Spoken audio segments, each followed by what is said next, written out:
앞선 절에서 예수님은 죄인들을 대표하시고 하나님의 가장 큰 인정을 받으셨지만 광야로 가신 왕이셨음을 말했습니다.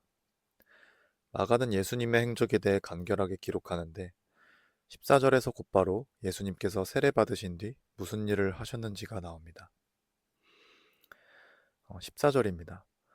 요한이 잡힌 후 이렇게 나오는데 6장에서 나오지만 세례 요한은 갈릴리를 다스리던 왕이었던 헤롯 안디파스에게 죽임을 당합니다.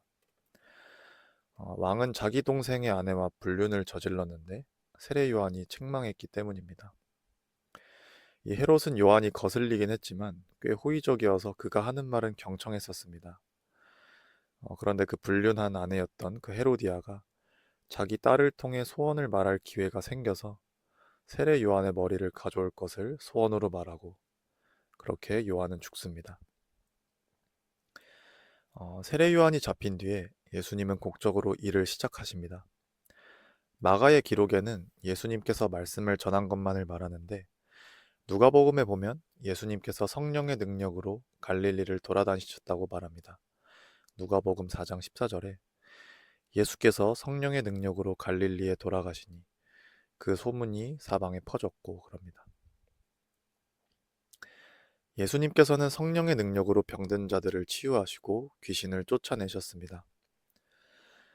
그런데 마가는 그런 이야기는 하지 않고 단지 하나님의 복음을 전했다고만 말합니다. 본문 뒤에 곧바로 귀신을 쫓아내시는 예수님의 모습을 설명한 것을 보면 마가는 독자들이 예수님께서 진정으로 원하셨던 것에 집중하길 원했던 것 같습니다. 15절입니다. 예수님은 회개하고 복음을 믿으라 라고 말씀하십니다. 회개하라는 말은 잘못된 방향에서 돌이키라는 말입니다. 다시 말해서 하나님께서 미워하시는 삶을 떠나 사랑스러운 삶을 살라는 이야기입니다. 우리는 이 말을 이런 식으로 이해합니다. 선한 사람이 되어라.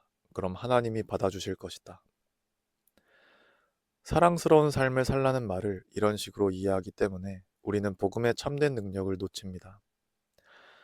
만약 선한 사람이 되어라, 예수님을 닮아가라 라는 말이 회개하고 복음을 믿으라 라는 말의 전부라면 우리는 숨이 막히는 삶을 살아가게 될 겁니다. 그 기준에 도달할 수도 없다는 사실에 완전히 낙심하거나 위선을 떨게 될 것입니다. 우리는 이 말을 이런 식으로 이해해야 합니다. 더는 하나님께서 주시는 복을 얻기 위해 선한 사람이 되는 일을 멈춰라. 회개하라는 말은 우리가 스스로 구원받을 자격을 만드는 것을 멈추라는 말입니다. 회개하지 않는 자의 문제는 우선 자신이 구원받을 필요가 없다고 느끼기 때문에 하나님을 의지하지 않습니다.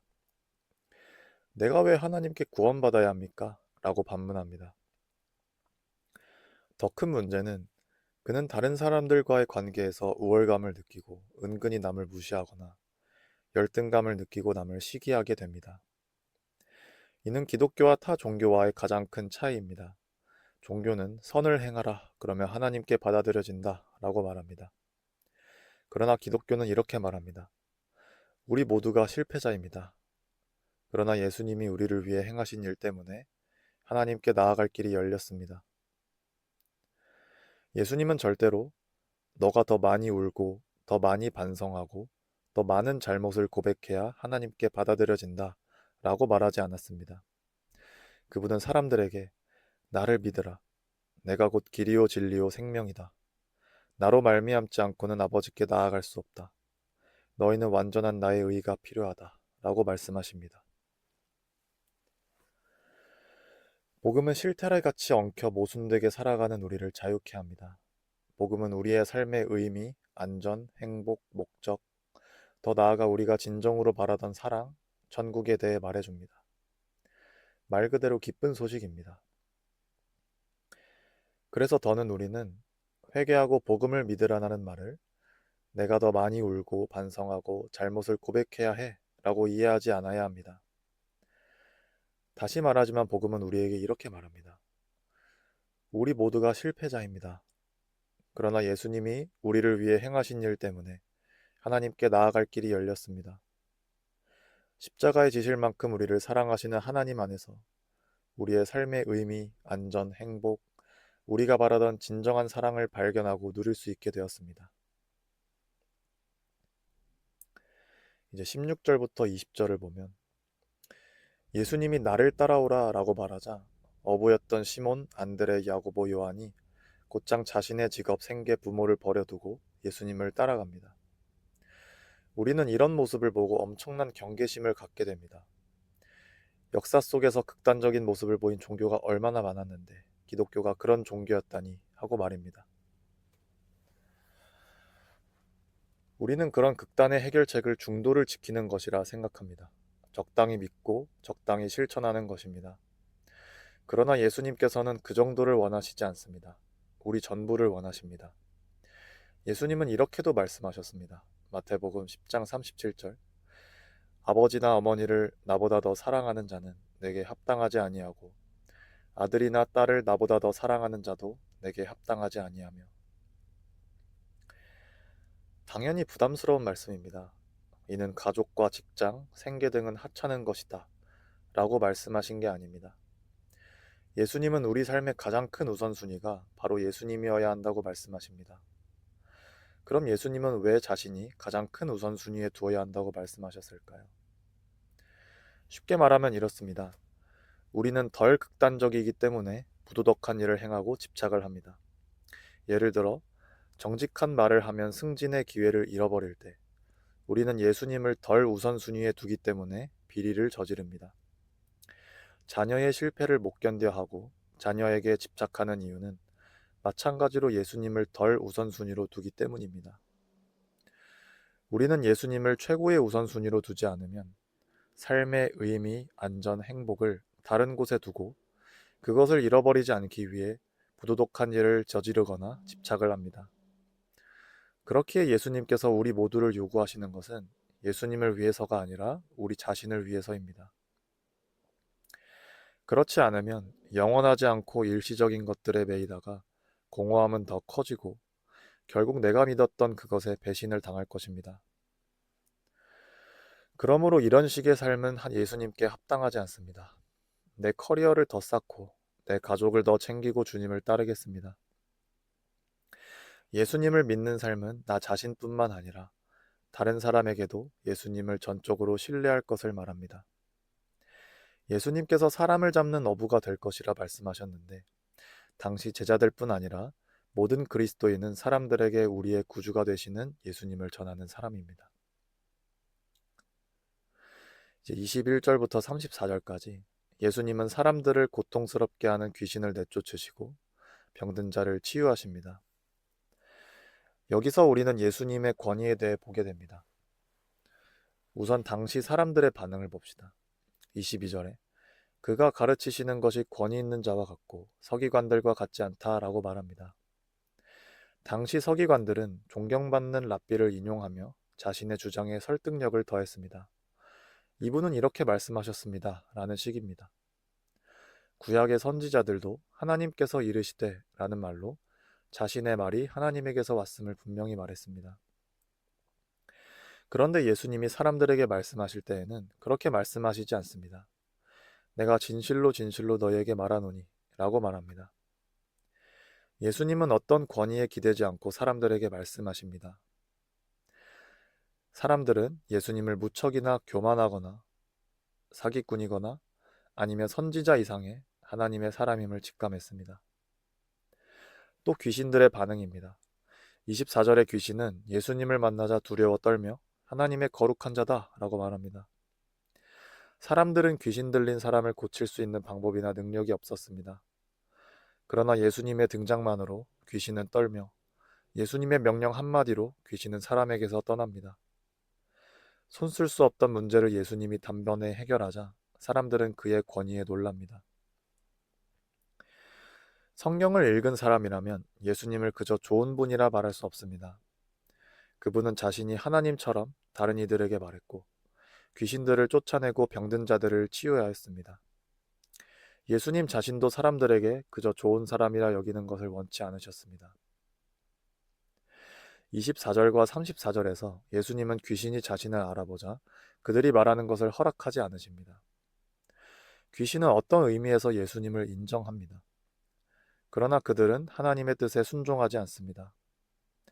마찬가지로 우리가 만약 예수님을 입으로는 인정하지만 마음으로는 여전히 스스로를 구원하고 자신을 입증하려고 한다면 우리 삶은 점점 더 피폐해지고 위선적인 삶을 살게 되다가 스스로 자멸하게 될 것입니다. 예수님은 우리의 전부를 원하십니다. 귀신들도 할 수 있는 일이 아니라 진심으로 주님을 사랑하길 원하십니다. 왜냐하면 주님이 우리를 사랑하시기 때문입니다.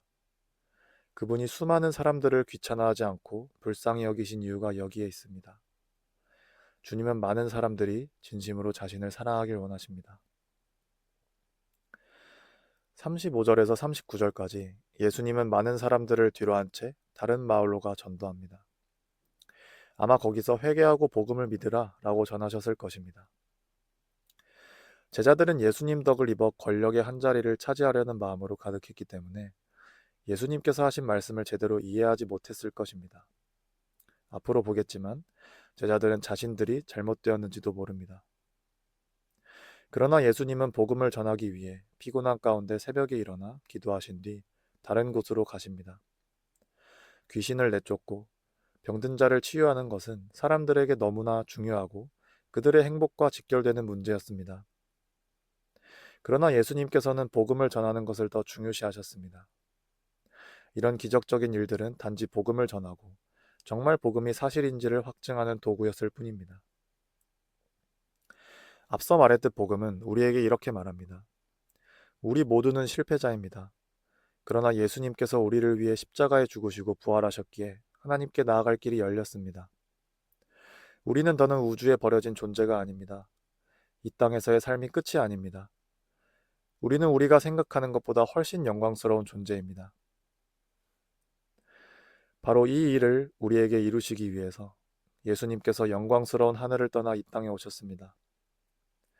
예수님은 귀신을 내쫓으시고 하나님의 영원한 통치가 시작되었음을 환히 밝히셨습니다. 그런 그분이 시간이 지나 골고다로 향하여 십자가에 달리십니다.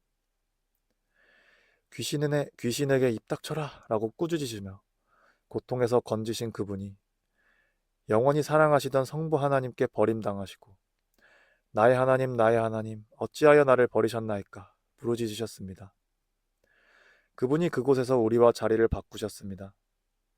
그분이 우리를 대신해 형벌을 받으심으로 우리는 우리의 죄가 사면되었을 뿐만 아니라 예수님의 훈장을 가슴에 달고 살아가는 영광스럽고 명예로운 존재가 되었습니다. 바로 그분이 저 하늘보좌 우편에 앉아 우리를 부르십니다. 자신의 전부를 내어주신 그분이 우리의 전부를 원하십니다. 이 말은 우리의 헌신을 그분이 기뻐하신다는 말뿐만 아니라 그분이 우리의 문제를 기꺼이 해결하시길 원하신다는 이야기입니다. 가수 자우림의 샤이닝이란 노래가 있습니다. 가사는 이렇습니다. 지금이 아닌 언젠가, 여기가 아닌 어딘가, 나를 받아줄 그곳이 있을까? 가난한 나의 영혼을 숨기려 하지 않아도 나를 안아줄 사람이 있을까?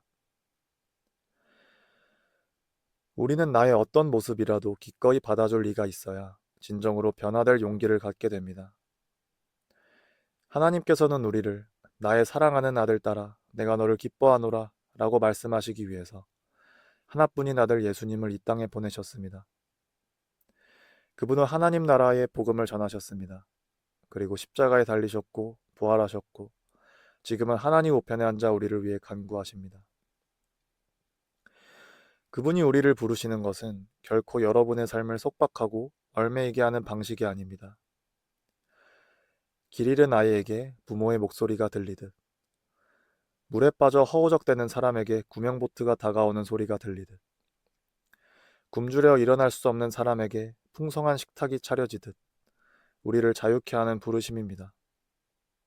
무엇보다 영원한 천국으로의 부르심입니다. 우리는 이 땅에서 많은 수고와 슬픔을 경험할 것입니다. 그러나 주님과 함께 고난을 통과한 뒤 저 천국에서 우리를 환영하는 우렁찬 함성 소리를 듣게 될 것입니다. 이 땅에서의 오케스트라와는 비교할 수 없는 아름답고 웅장한 노랫소리와 아름다운 풍경에 절로 콧노래를 부를 것입니다. 그리고 그곳에서 귀에 거슬리는 말들은 전혀 없을 것입니다. 우리를 움츠러들게 하고 소스라치게 만드는 말들은 없어서 나 정말 태어나길 잘했어 라는 소리가 절로 나올 것입니다. 이 땅에서는 내 이름을 부르면 긴장하지만 그곳의 사람들의 입에서 나오는 말들이 너무나 사랑스럽고 달콤해서 나의 이름을 부르는 소리가 너무나 반가울 것입니다. 무엇보다 주님이 차려주신 식탁에 앉아 얼굴을 맞대어 주님과 대화할 것입니다. 나를 불러주신 주님을 말입니다. 그리고 그분이 우리의 눈물을 친히 닦아주실 것입니다. 그리스도께로 오십시오. 그분을 나의 주인으로 모십시오.